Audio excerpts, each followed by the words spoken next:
I'm going to say it again for the 50 billionth time. A lot of people are concerned about fear mongering and panic inducing, and I will just stress, do not panic and stay calm. A rational mind is a successful mind. Chance favors the prepared. These are things you need to understand. We're dealing with a serious global crisis, and there are a lot of things to be scared of, but you need to sit down, calm down, clear your mind, and make sure you don't end up in one of these horrible situations where people panic and then run in to grab toilet paper. Don't be one of those people. And also don't ignore it. But I'm now going to show you some things that are really shocking and alarming. I'm showing them to you because I think it's very important you know what's happening. I do not want anyone to panic or to be scared. I want you to be vigilant and alert, but calm. Horrifying moment.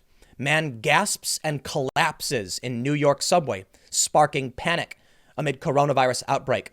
Video footage shows when a man collapses on a subway train running on the R line of New York City and is treated by first responders. The man gasped real loud before he fell to the floor on the train, say witness Richard Prado. It was not known if the man had collapsed because he was infected with the coronavirus, which has panicked New Yorkers who are required to stay home. We don't know if this is the coronavirus. I have another story. We also don't know what it is.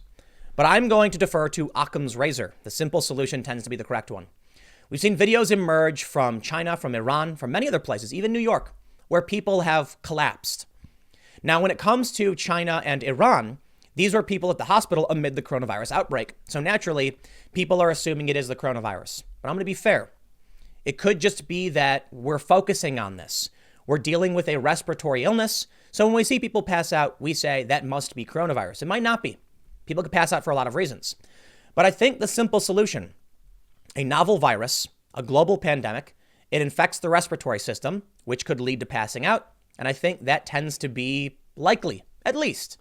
But keep a little bit of skepticism. We don't know what this could be, and it's important not to freak out and run in the wrong direction. We can see these photos of a man on a train collapsed.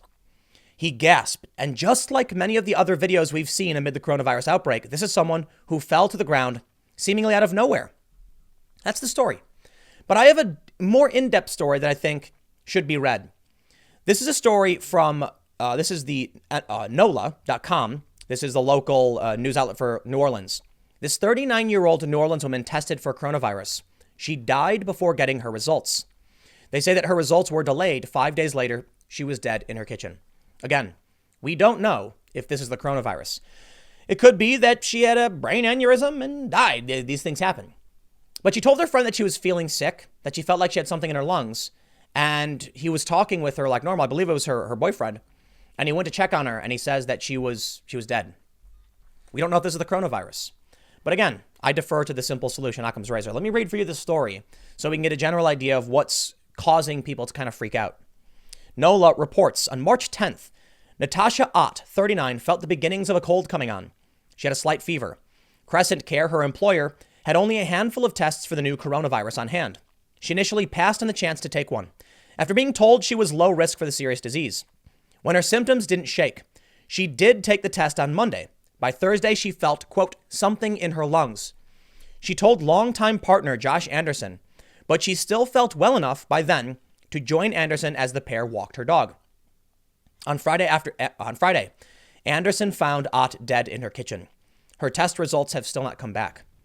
Anderson, 40, said what happened to his former girlfriend should be a wake-up call for anyone who still believes COVID-19 isn't as deadly as experts have claimed. Speaking in an interview Saturday, after his social media post recounting Ott's experience was shared hundreds of times, he said the dearth of tests shows how ill-equipped New Orleans is to handle a pandemic that has already claimed 16 lives and infected nearly 600 people across the state. She could have gotten a test last Friday, but they only had 5 tests and she didn't want to use one of them. That's what Anderson said. Not less than a week ago, he was one of those who believed younger, relatively healthy people like Ott and himself would be fine amid the outbreak. Now, I must clarify. We don't know yet if this was the coronavirus. However, I'm going to go ahead and pick Occam's razor. Now, it could just be this man, Josh Anderson, is giving you his anecdotal account of what really happened. And he may be putting emphasis on things because he's seeing it in the news. Maybe she had a heart attack. I don't think it's likely. She's 39. It's probably the coronavirus, but we really don't know. But I want to read this anyway, and I want to make sure we're being calm and reasonable. He said, I believe that people should stay home, but I don't think I fully understood what the consequences could be if they didn't. Noelle Twilbeck, the CEO of Crescent Care, confirmed on Saturday that Ott was a former employee and that she had died, but declined to say anything more, citing respect for the family. And that's the story. The reason I think this is significant is that one of the things we've been hearing often is that people are slammed by this in a short amount of time, that they feel a little sick, they're walking around, and then all of a sudden, they're out. They just can't breathe and they collapse. And a story like this lines up like the story of the man in the subway who gasped and then fell down. This is why it's so important we take this seriously, because I fielded so many questions from people saying, why is this, the flu is so much worse, so many more people are dying.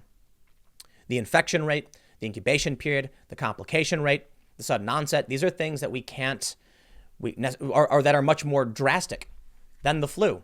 But let me give you some hard numbers.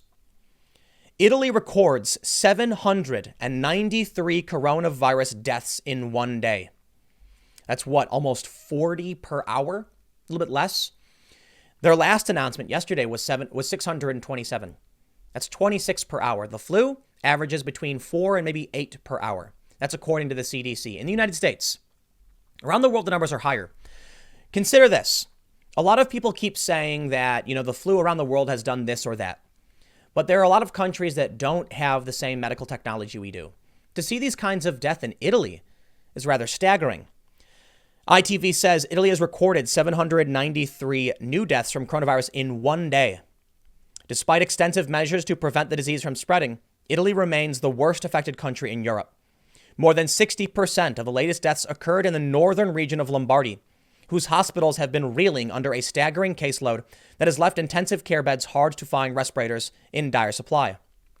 We're not testing as much in the US.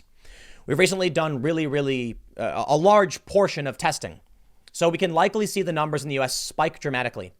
But you should be operating under the assumption that the numbers are already very, very high. Now, they've said that around 80% of individuals have mild symptoms, and that's true. Around 20% have been hospitalized. Of the closed cases, 10% have died. Of actual infections to death, it's between 1 and 3.4%. Around the world, it's a little bit higher. Now take a look at this story. We're now getting numbers from Iran. Coronavirus kills a person in Iran every 10 minutes. Tehran finally voices horrifying extent of crisis as death toll hits 1,433. Remember what I said? 4 to 8 people per hour will die of the flu. In Italy, it's way higher. It's in the high 30s. And now we're seeing that in Iran, it's about 6. So it is a bit higher than the flu. It's hard to know exactly what to do. It's hard to know what the right answer is. And one thing brought up by my buddy Adam on the podcast that he found interesting was that if it does predominantly affect older people, it's no surprise that governments are reacting this way because governments tend to be run by older people. So naturally, they're taking this much more seriously than young people. The reason I mention this is that this woman was 39. And we don't know if it was the coronavirus. The story from this man, Josh, he posted it on Facebook was, it feels like it may have been. He says that on Tuesday, March 10th, she wrote to tell me that she was feeling a bit sick, like a respiratory cold. She wrote on March 11th, I tried to go to Oxner today to get a flu test, and they told me it would be a week before I could see my primary care physician. I ended up getting it at work. We only have 5 tests, so she didn't want to take it because she thought someone else should take it. On March 13th, she said, hey, they don't think I need to get tested unless I develop a fever.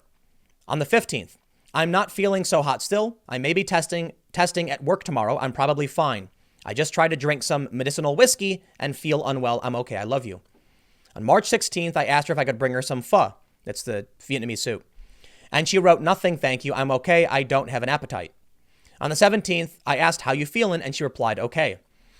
Loss of appetite has been said by some people to be one of the potential symptoms that you lose your appetite before you actually start feeling sick.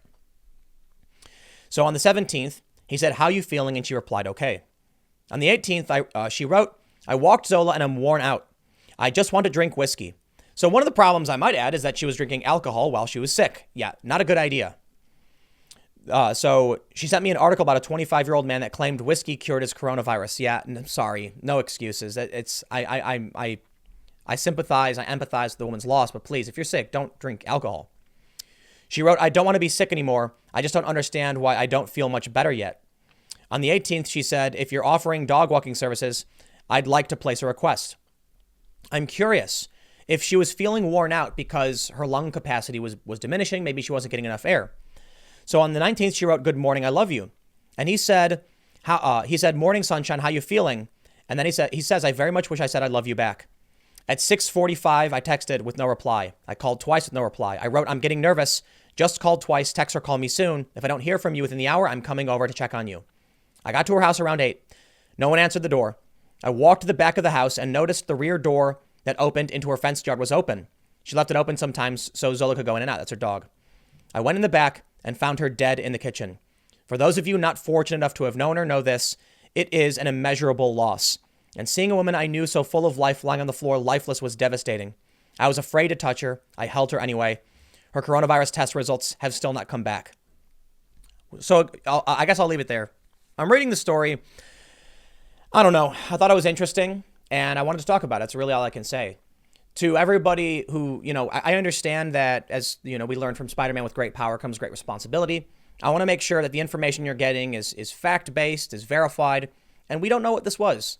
It could be a lot of anything. But when we see a lot of stories about people passing out, I just hope you all take this very seriously. And you know what? Maybe the flu does kill more people. It doesn't mean this isn't scary. I've got one more segment coming up for you in a few minutes that I think is going to be really scary. And so I'm letting you know. Stick around. I'll come up soon. See you then.